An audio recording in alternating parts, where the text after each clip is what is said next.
Hi friends, मैं doctor Rajdev Kumar Nishad आप सभी का क्लब एग्रीकल्चर एकेडमी के यूट्यूब चैनल पर स्वागत करता हूं। जैसा कि आपको भी पता है, वर्तमान में पुनः कोविड का दूसरा इम्पैक्ट आ चुका है और काफी सीवियर है।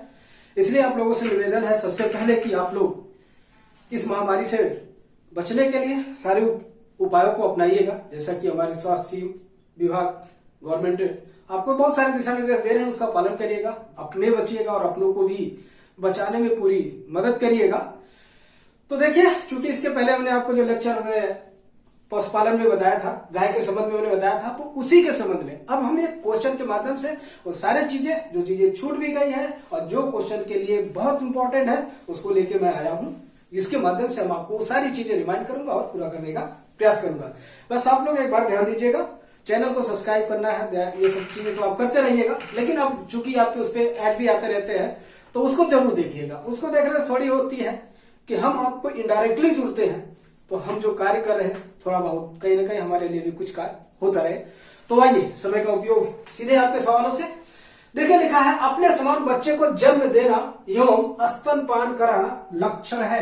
ये ध्यान रखिएगा कि जो कोई मादा है वो अपने समान बच्चे को जन्म दे रही है और अपने स्तन का स्तनपान करा रही है, तो वो किस चीज का लक्षण है? बोवाइडी का है या मैमल्स का है, आर्टियोडैक्टाइला का है या कॉर्डेटा का है। जब हमने आपको शुरू में ही जब इसके बारे में लेक्चर दिया था तो स्पष्ट इसमें हमने बताया था कि यह लक्षण एक स्तनधारी का होता है। किसका होता है? स्तनधारी। क्योंकि स्तनधारी का मुख्य लक्षण ही है कि वो अपने समान बच्चे को जन्म दे और अपने स्तन का स्तनपान कराए। ठीक है, उसी परिप्रेक्ष्य में हमने बताया हम लोग एक स्तनधारी है। ठीक है, लेकिन अब बोवाइडी कुल का क्या लक्षण है ये भी देख लिया जाए। हमने बोवाइडी कुल के लक्षण में ये बताया था कि इसमें जो है पशु पहला काम तो जुगाली करेगी, दूसरा इसके पेट कितने कक्ष के होंगे? 4 कक्ष के होंगे। ठीक है, उसमें हमने बताया था एक ल्यूमेन है, दूसरा बताया था रेटिकुलम है, तीसरा बताया था ओमेजम है और चौथा बताया था हमने एबोमेजम है। तो इसी के परिप्रेक्ष्य में हमने ये भी बताया था कि जो ल्यूमेन होता है उसको क्या कहते हैं?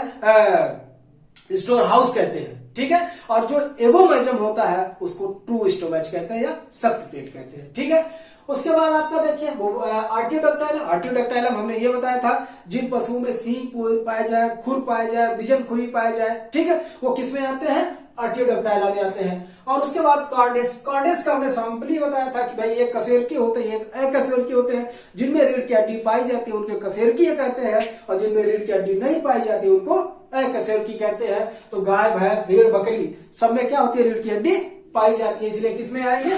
कार्डेटो में आएंगे। ठीक है, उसके बाद देखिए दूसरा क्वेश्चन लिखा है बास टॉरस गाय में गुणसूत्र पाया जाता है। पहला काम ध्यान रखिएगा, कंफ्यूज नहीं होगा।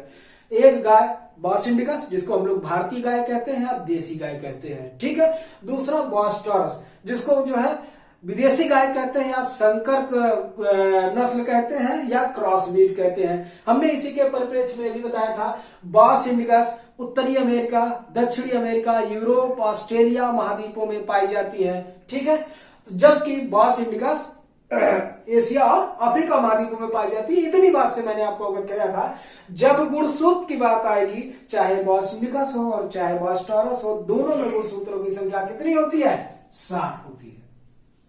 कितनी होती है? 60 होती है। तो 54 किसमें होता है? भेड़ में होता है।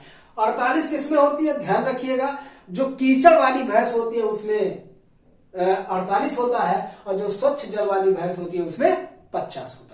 ठीक है, उसके बाद लिखा है गाय के मांस को कहा जाता है। ठीक है, ये मीट की बात कर रहा है। ठीक है, कि गाय के मांस को क्या कहा जाता है? तो देखिए ऑप्शन में लिखा है मटन लिखा है, चिकन लिखा है, चेमन लिखा है, बुफेन लिखा है। ठीक है, अगर इसको आप देखें तो इसमें कोई ऑप्शन नहीं है। ठीक है, इसमें कोई ऑप्शन है ही नहीं, तो इसलिए मैं यहाँ पर आपका वो ऑप्शन सही कर रहा हूं। ठीक है, चूंकि मुझे आपको बताना भी है। ठीक है, उसको बीफ कहते हैं। ठीक, तो गाय के मांस को क्या कहते हैं? बीफ कहते हैं। तो हमें ये देख लेना है, ठीक है, कि अब मटन क्या है? तो मटन, भेड़ के मांस को मटन कहते हैं। ठीक है, चिकन, मुर्गे के मांस को चिकन कहते हैं। चेवन क्या होता है? जो बकरे का मांस होता है उसे चेवन कहते हैं, गाय के मांस को बीफ कहते हैं, भैंसे के मांस को बुफन कहते हैं, सुअर के मांस को पोर्क कहते हैं। इतना अपना जो है लिख लीजिएगा, ये सवाल आपको दिक्कत नहीं करेगा, ठीक है। उसके आगे देखिए लिखे, निम्न में से कौन भारवाही नस्ल है। देखिए ये सवाल हमेशा पूछे जाते हैं एक, और ये आपको बहुत कंफ्यूज करते हैं। जो मैंने एक लिस्ट बनाई थी, उस लिस्ट को ध्यान से कहीं लिख करके अपना जो है रख लीजिएगा, और वो बार बार देखिएगा, तब याद होगा। वो रटने से सिर्फ नहीं, देखने से याद होगा, ठीक है। तो इसमें देखिए लिखा है देवनी, ठीक है। उसके बाद है काकरेज, कृष्णावैली, पनवार, ठीक है। तो देखिए जो इसका उत्तर जो होगा वो क्या होगा, पनवार होगा, ठीक है। ध्यान रखिएगा, पनवार एक भारवाही गाय की नस्ल है, पहली विशेषता, ठीक है। दूसरी इसकी विशेषता यह है कि इस गाय में दुग्ध शिराएं पूर्ण विकसित होती है, और किसी भारवाही गाय में दुग्ध शिराएं पूर्ण विकसित हो यह अपवाद होता है, क्योंकि भारवाही गायों के बारे में आप जानते हैं कि उनमें दुग्ध उत्पादन क्षमता कम होती है, जबकि दुग्ध शिराएं विकसित होना इस बात का द्योतक होती है कि इसकी उत्पादन क्षमता ज्यादा होगी। तो इसलिए यह बार बार आपसे पूछता है। अब आप देखिए देवनी, ये आपका जो है साहिवाल, सिंधी, गिर, देवनी, 4 ऐसे भारतीय गाय हैं जो दुधारू नस्ल होते हैं, ठीक है। उसके बाद आपका काकरेज, ये द्विकाजी नस्ल है, इसको आप जानते हैं, ठीक है। यह सवाई चाल के लिए प्रसिद्ध है। दूसरा, यह भारत की सबसे बड़ी गाय की नस्ल है। उसके बाद लिखा है आपका देखिए कृष्णावैली। अब कृष्णावैली के बारे में आप जानते हैं, ये काली कपास की मिट्टी में पूरी दक्षता पूर्वक कार्य करने में सक्षम है, ठीक है। उसके बाद आइए देखिए अगला क्या लिखा है, गौ वंश में नर तथा मादा को मिलाने की क्रिया को कहते हैं। अब गौ वंश में ध्यान रखिएगा, वो चाहे गाय की बात होगी, चाहे भैंस की बात होती है, तो वो इसी रूप में पूछता है कि गौ वंश में नर तथा मादा को मिलाने की क्रिया को क्या कहते हैं। गैस्टेशन, लैक्टेशन, सर्विंग, ड्राइंग, ठीक है। तो गौ वंश में नर तथा मादा के मिलाने की क्रिया को क्या कहते हैं, सर्विंग कहते हैं। क्या कहते हैं, सर्विंग, ठीक है। तो गैस्टेशन क्या है, ठीक है। देखिए जब पशु गर्भकाल में जो रहती है उसी को गैस्टेशन मतलब गर्भकाल, ठीक है। मतलब जब पशु में सफल गर्भधारण कर दिया हो जाता है, और बच्चा देने के पहले, सफल गर्भधारण से लेकर बच्चा देने के पहले तक का जो काल होता है उसी को गर्भकाल कहा जाता है, ठीक है। उसके बाद लिखा है लैक्टेशन। लैक्टेशन मतलब होता है दुग्ध का, ठीक है। बच्चा देने के बाद से लेकर, ठीक है, और शुष्कतम अवस्था को प्राप्त होने के बीच के समय को क्या कहते हैं, दुग्ध काल कहते हैं, ठीक है। तो ये हो गया लैक्टेशन। सर्विंग हमने आपको बताया, सर्विंग में क्या होता है, ब्रीडिंग पर्पस से, देखिए प्रजनन के उद्देश्य से नर तथा मादा को मिलाने की क्रिया को क्या कहते हैं, सर्विंग कहते हैं, ठीक है। उसके बाद है ड्राई-अप। ड्राई-अप वह सीजन होता है पशु जब दूध नहीं दे रही होती है, ठीक है। जब पशु दूध नहीं दे रही होती है उस काल को क्या कहते हैं, शुष्क काल कहते हैं, या ड्राई अप पीरियड कहते हैं, ठीक है। आइए अगला देखते हैं, लिखा है गाय में बच्चा देने की क्रिया को कहते हैं। गाय में बच्चा देने की क्रिया को क्या कहते हैं। अगर इसकी बात करेंगे तो इसमें देखिए ऑप्शन रखे गए हैं क्या, काविंग, आपका टपिंग, ठीक है, किडिंग और सर्विंग, ठीक है। तो गाय में बच्चा देने की क्रिया को क्या कहते हैं, काविंग कहते हैं। क्या कहते हैं, काविंग कहते हैं, ठीक है। तो टपिंग किसमें होता है, भेड़ में बच्चा देने की क्रिया को क्या कहते हैं, टपिंग कहते हैं, ठीक है। और बकरी में बच्चा देने की क्रिया को किडिंग कहते हैं, ठीक है। सर्विंग के बारे में हम लोग यहीं पर देख लिए, ठीक है। आइए अगला देखते हैं। उसके बाद है मादा गाय में ओवरी को, मादा गाय में ओवरी को खत्म करना कहलाता है। देखिए यहां पर बातें थोड़ी सी, मैं पहले आप सब देख लीजिए फिर बताता हूं, ठीक है। तो मादा गाय में ओवरी को खत्म करना क्या कहलाता है, वो ऑप्शन इसमें दिया है स्पेड, स्पेइंग, बेलोइंग, ऑन, ठीक है। तो ऑप्शन सही होगा आपका स्पेइंग। इसको मैंने गाय के लेक्चर में भी बताया था कि देखिए हमारे देश में गाय के संबंध में सिर्फ जो उद्देश्य है हमारा, इनसे दूध प्राप्त करना या कृषि कार्य करना, ठीक है, यही मूल उद्देश्य हमारा। लेकिन विदेशों में, बहुत सारे देशों में, ठीक है, अपवाद के रूप में भारत में ऐसा होता कि इनको हम लोग, चूंकि हमारा धार्मिक आस्था इतना ज्यादा है इनसे कि हमें इन्हें मां का दर्जा दिए हैं, और इस बारे में हम लोग कभी इन पे गलत नहीं सोचते, ठीक है। लेकिन वहां पर क्या होता है कि पशुओं को दूध और मांस दो के लिए प्रमुख रूप से पालते हैं। तो जिन देशों में गायों को दूध या के लिए न, उनके पास मांस के लिए जिनको पाली जाती है, तो उनको क्या करते हैं, उनकी ओवरी को निकाल देते हैं, उनकी ओवरी को निकाल देते हैं। जब उनके शरीर से उनकी ओवरी को निकाल देंगे तो नो डाउट प्रजनन के लिए जो ऊर्जा उपयोग होना चाहिए था वो उपयोग नहीं होगा। अब क्या होगा, अब उससे उसके शरीर के मांस पर या उनके स्वास्थ्य पर एक अनुकूल प्रभाव पड़ेगा और वो स्वस्थ होते हैं, बलिष्ठ होते हैं, मजबूत होते हैं, मांस की गुणवत्ता अच्छी हो जाती है। इसलिए वहां पर जैसे आपका अर्जेंटीना है, आपका ब्राजील है, आपका चिली है, नॉर्थ अमेरिका है, यूएसए है, कनाडा है, मैक्सिको है, ये फ्रांस है, जर्मनी, जितने हैं सब के सब यहाँ पर इनके मांस का सेवन ये लोग करते हैं। तो इसको निकाल देते हैं जब, तो वही है मादा गाय में ओवरी निकालने की क्रिया को क्या कहते हैं, स्पेइंग कहते हैं। और जिस गाय की ओवरी निकाल दी गई है उस गाय को कहते हैं स्पेड। जिस गाय की ओवरी निकाल दी जाती है उसको क्या कहते हैं, स्पेड कहते हैं। अब यहाँ पे लिखा है वेलोइंग, ठीक है। तो वेलोइंग का मतलब होता है गौ वंश में आवाज निकालने की क्रिया को वेलोइंग कहते हैं। गौ वंश में आवाज निकालने की क्रिया को क्या कहते हैं, वेलोइंग कहते हैं। ध्यान रखिएगा। और यहीं पर अगर डब्ल्यू होगा तो दूसरा हो जाएगा, ठीक है। इस वेलोइंग का मतलब आवाज निकालना, और WELLOWING की जगह बात आ जाएगी तो इसका मतलब होता है जो भैंस ना होती है कीचड़ में उलटती पलटती है लौटती है, वो दूसरी चीज होगी, ठीक है। इस बात को आप ध्यान रखिएगा, ठीक है। उसके बाद है देखिए औसतन गाय कितने घंटे जुगाली करती है। देखिए जिस समय हम लोग पशु को नाद पे ले जाते हैं उस समय पशु वो क्या करती है, सिर्फ जो फूड मटेरियल पाई है वो निगलती है, उसको चेविंग नहीं करती है, वो क्या करती है, निगलती है। और जब निगल के पूरा अपने आप को सेटिस्फाई हो जाती है तब जुगाली करती है। तो औसतन गाय कितने घंटे जुगाली करती है, तो अगर इसके ऑप्शन देखेंगे तो ये हो जाएगा आपका 8 से 10 घंटा। कितना होता है, 8 से 10 घंटे की ये क्या करती है, जुगाली करती है, ठीक है। उसके बाद है दुधारू गाय का आकार। देखिएगा ये सामान्य क्वेश्चन है लेकिन थोड़ा सा आपको परेशान कर सकता है, ठीक है। देखने में आसान लग रहा। जो दुधारू नस्ल होती है, दुधारू नस्ल की बात हो रही है, वो सामान्यतः उसका आकार कैसा होना चाहिए, तो यहाँ के आधार पर देखिए लिखा है गोलाकार, आयताकार, वृत्ताकार, त्रिभुजाकार। तो ऑप्शन सही होगा कौन सा, त्रिभुजाकार, ठीक है।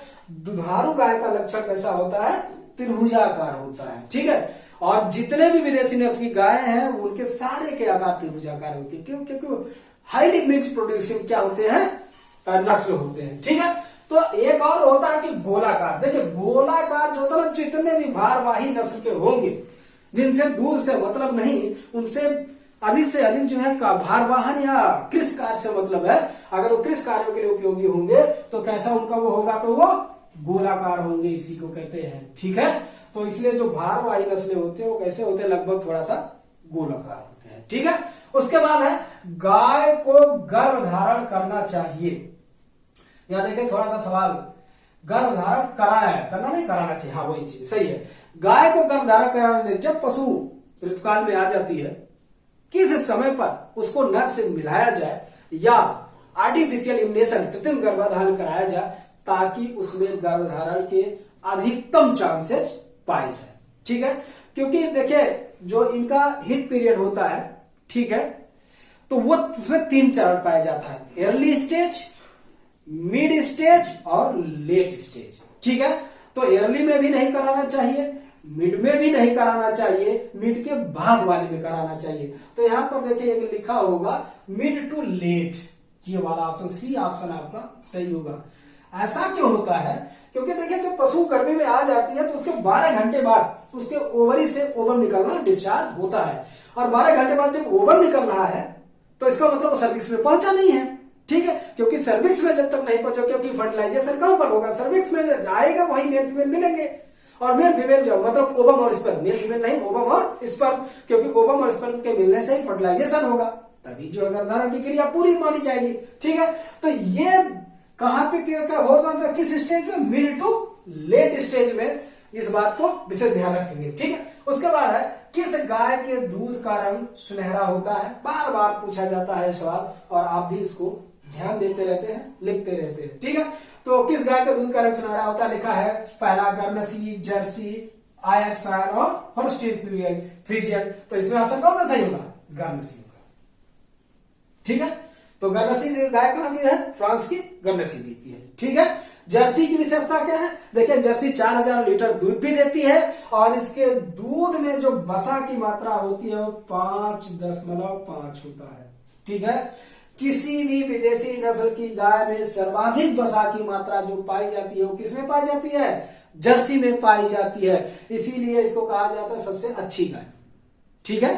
उसके बाद आपका आयरसार में विशेषता इसमें सींग पाई जाती है। ठीक है। ठीक है।